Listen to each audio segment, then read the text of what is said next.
slammed the back door hard enough to rattle the old toys in the farmhouse's attic. He followed that with stomping feet that sounded like they belonged to a fuming teenager rather than the man responsible for keeping the longest-running family-owned dairy in the county in the black. "A cow step on your foot?" His mother's voice carried from the kitchen to where he stared at the ceiling in the mudroom. It was a little too light, a little too nonchalant. She knew what was going on. He crossed his arms, fisted his hands, and held himself just on the brink of slamming his head against the wall. Of course, that would only amplify the thunder beating against his temples. No. He hadn't been stepped on. It just felt like that. "I suppose you heard about Natalie, then? How long have you known?"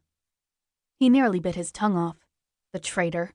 He didn't want to know how long his mom had been keeping secrets from him, especially not where Natalie O'Ryan was concerned. But mostly he didn't want her name said in this house. "Aretha told me she ran into Natalie at Grady's." He cringed before easing his fingernails out of his palms. But he didn't make a move toward the kitchen door, the white frame with 4 triangular windows open only far enough to allow a breeze and the sounds of home cooking through, and the smell of something sweet like cinnamon and sugar. "Did you see her there?"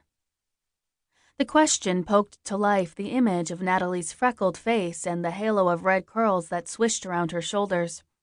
A flash of bitterness washed over him, overriding anything sweet coming from his mother's kitchen. So he answered her question with one of his own. "How'd you know I was at Grady's?" "It's Wednesday, dear."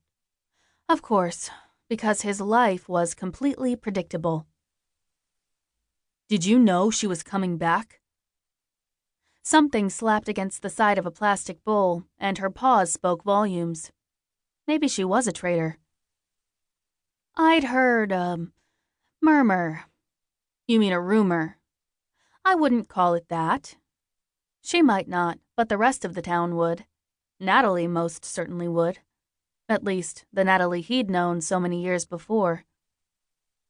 Crossing an ankle over his knee to untie his boot, he yanked on the lace until the bow morphed into an angry knot. His blunt, calloused fingertips fumbled against it, only managing to bumble it more.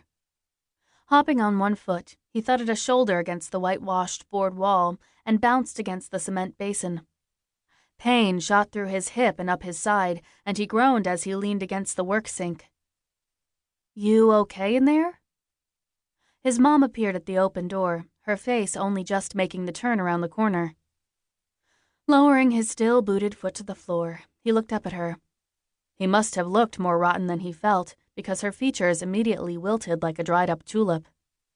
Lips puckered and cheeks sunken, she shook her head and walked into the mudroom. "Oh, hon." He held her off with a single raised hand. "I'm fine, Mom."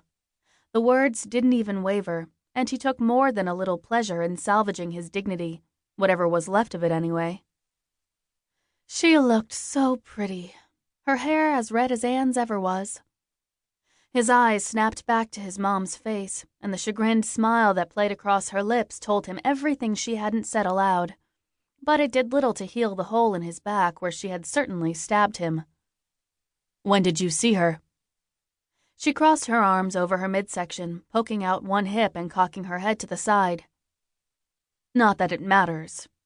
Which roughly translated to, "This matters most." "I passed her on the road. I was driving over to Aretha's and she was walking toward Grady's." Sweat peppered his forehead, and he swiped at it with the back of his wrist, cursing any physical reaction he still had to Natalie.